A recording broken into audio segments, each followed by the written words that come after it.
Welcome back to the channel, everyone. Today we've got an incredible moment. The Spanish media is absolutely shocked after Arsenal's massive 4-0 win over Atlético de Madrid in the Champions League. Total domination, world-class football, and a statement from the Gunners to all of Europe.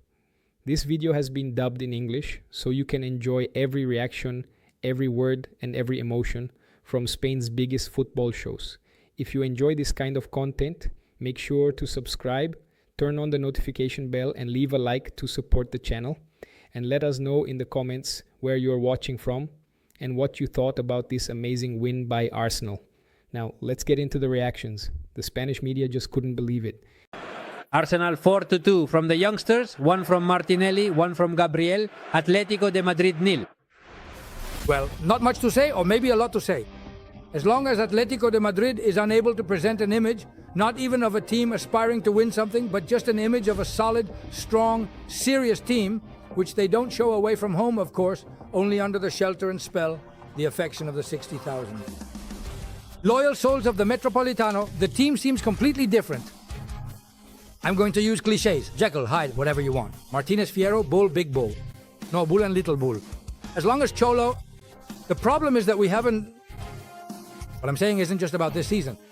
I've been shouting about this for 2 or 3 seasons now. That first point, playing away, is a disaster. It's no longer just unfinished business, it's a total toothache. And then trying to get to the bottom of what's happening with Atlético de Madrid.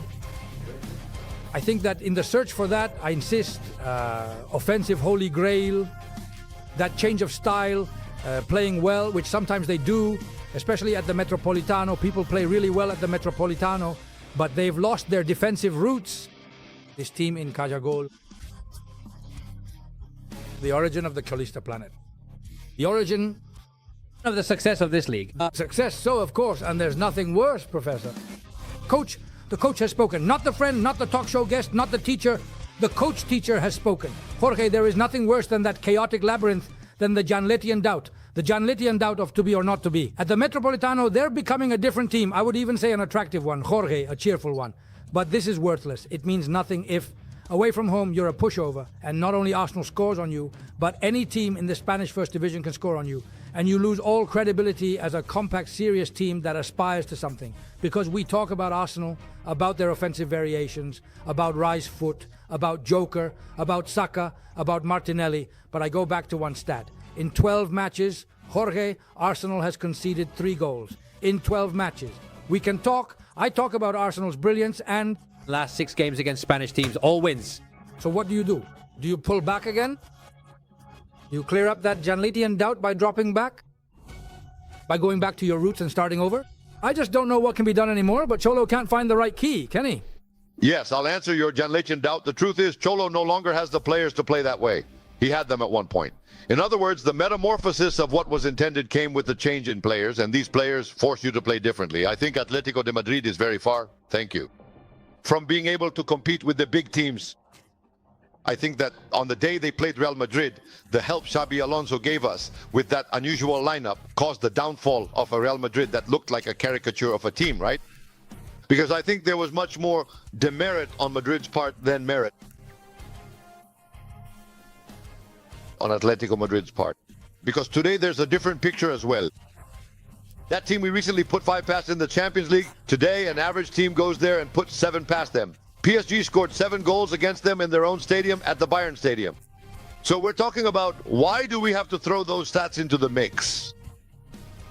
This Atlético de Madrid is an ordinary team, just ordinary. Let's see, I'm curious. I think they're going to have a big test on Monday. A big test, even if it's just a domestic one, even if it's just domestic. Because if they slip up against Betis, it's going to be another huge step backward. So we're entering a very intense dynamic. And then there's a phrase that sums up your whole explanation, Damian. Never. Yes, sorry, Jorge.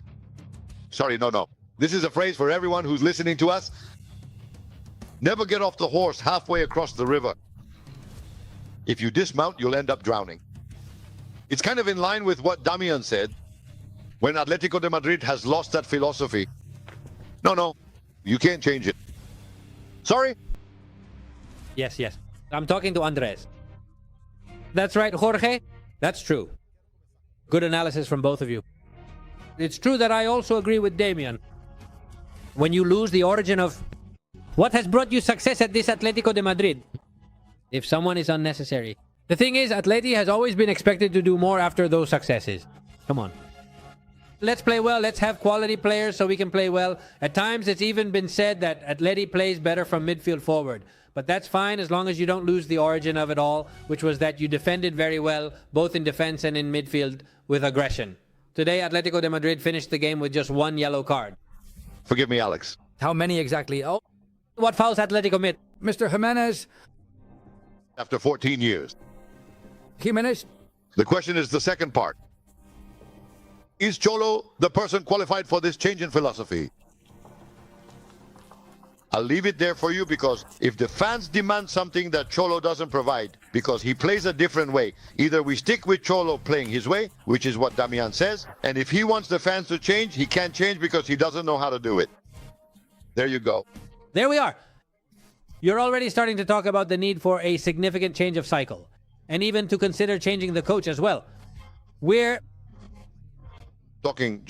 simply talking. the team. Was good. The team was good at defending and counter-attacking a bit. Now we want to play attacking football. It's fine to play attacking football, but without losing your main strength, which was defense. But you've completely lost that solidity, as you sometimes say yourself. It's The chickens that come in are the ones that go out. right. Yes. All right. So let's go on the attack. You know what the problem is? That fewer come in than go out. That's it. I'm going to give you the numbers. I said it before. Look, Atletico de Madrid in the league has scored 16 goals and conceded 10. And that's with Oblak playing well. But in the Champions League, they've scored 7 goals in 3 matches and conceded 8. That's just crazy. If you concede 18 goals in 11 matches, there's a very serious problem, Jorge. And it's the lack of that balance. I mean, this too, the famous... Let's go with the... I have to resort to cliches now because there's just no other way to explain it. Alex, forgive me. The famous blanket of team, the Peruvian. You uncover yourself from below, you cover yourself from above, but you uncover yourself from below. You cover yourself from below, you uncover yourself from above. That balance is not being found because we are talking about Arsenal. Play the attack. Saka, Martinez, Joaquin, Merino. But I insist. How many goals have you scored in 12 matches? 3.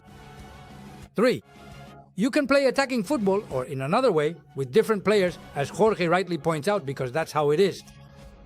But Jorge, as long as you defend well, in my desperation, not just this year, I'm going to get into my desperation about this year again, and I don't want to get off. You can't just get off the donkey, these things. Halfway through the race, these things, it's fine. No, halfway across the river. But Jorge, remember that halfway through last year and the year before? It's been 2 years now that you used to say, I don't recognize Damian. I didn't recognize Damian when I told you in these lives when I said I just want a 0-0, a 1-0 or a 0-1.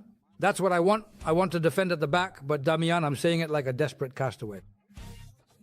But let's see, Damian, I understand you, and you're basically preaching in the desert because the person in the photo is the one who should be answering you. And they're covering their face. So I don't know if they're covering their face or their feet. Let them cover something, please. The problem is what you're bringing up, Damian, which is such a clear thing. We can't defend it. We have the obligation to say it. We talk about it, but the one who has to answer is not the one who has the responsibility and the people to do it. But what's going on, Jorge? The one who has to answer, which is Simeone, if he actually says, hey, no, I want to stick with Fiat, then no one is going to contradict him. It's just that until Cholo says, I'm staying, it's going to be him. Now then, I put myself in the shoes of the future changes that are already happening at Atlético de Madrid with the arrival of Mateo Alemán.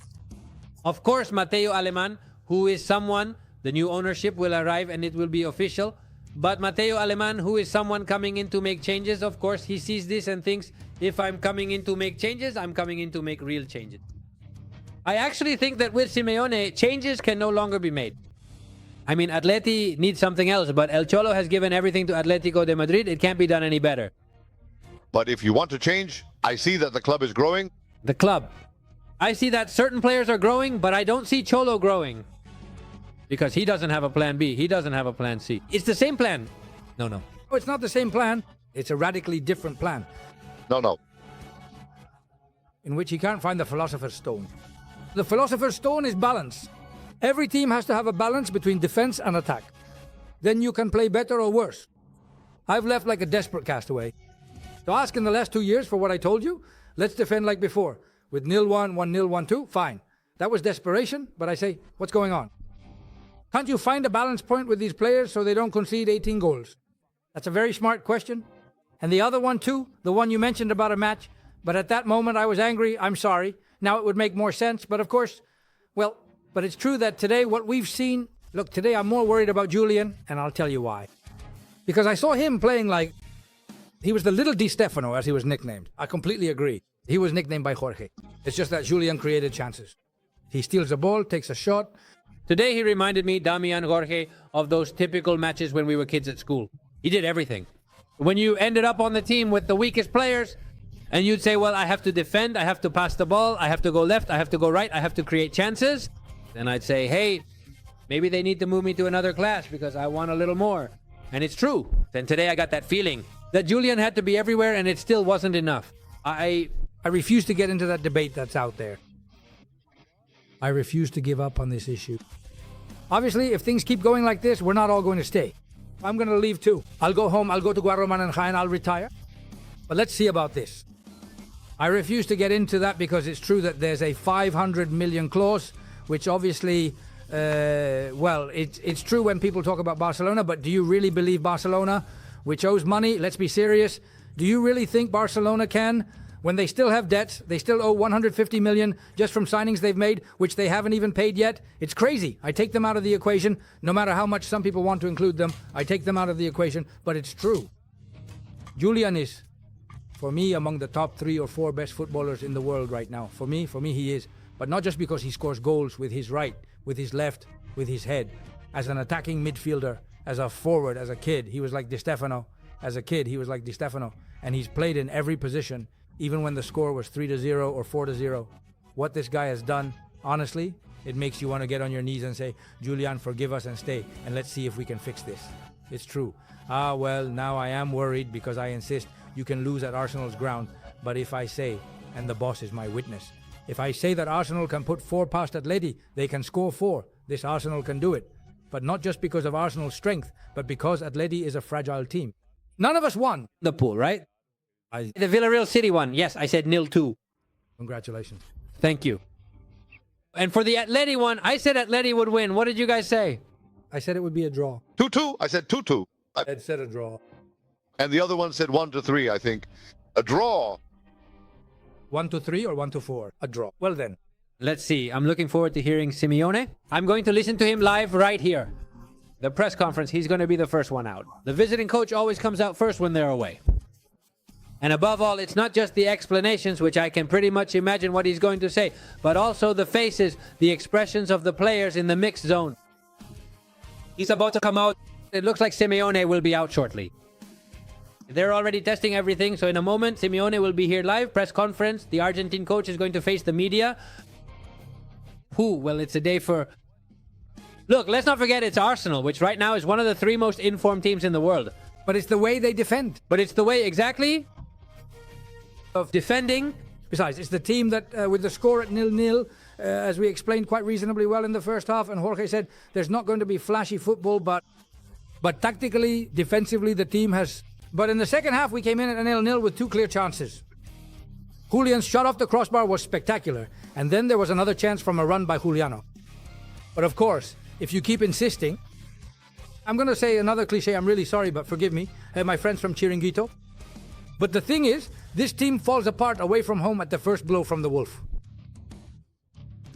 It's over. It's over. Atletico away from home. It's over. And as long as that's the case, and honestly right now that's how I feel, I can't cling to Julian's shot, or to Alvarez's outstanding solo performance, to La Araña, or whatever. I don't want to hold on to that phase of the match where you just need a bit of luck. No. This has been going on for a long time. And it comes from, no, it goes way back, and it's happening also this season. 6 away games. Yes. And where is Atleti? By the way, I'm asking if there's a special episode tomorrow. Yes, there's a special, and there's also an inside feature. So we're going to be on from Sport Plus in the morning with Quique starting at 11 a.m. all the way through to the inside feature with Madrid Juve, and then Chiringuito afterwards. So tomorrow will be a full day as well, just like today, but we're adding the inside feature with the match of the week. And that's it for today's video.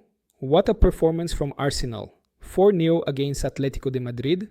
Pure class from start to finish. Even the Spanish journalists were stunned by how dominant the Gunners looked tonight. If you enjoyed this video, don't forget to subscribe, hit the bell, and drop a like to help us keep bringing you more football reactions like this one. Tell us down below where you're watching from and what you think about this Arsenal team right now. Are they serious Champions League contenders? Thanks for watching, everyone. We'll see you in the next video. Come on, you Gunners.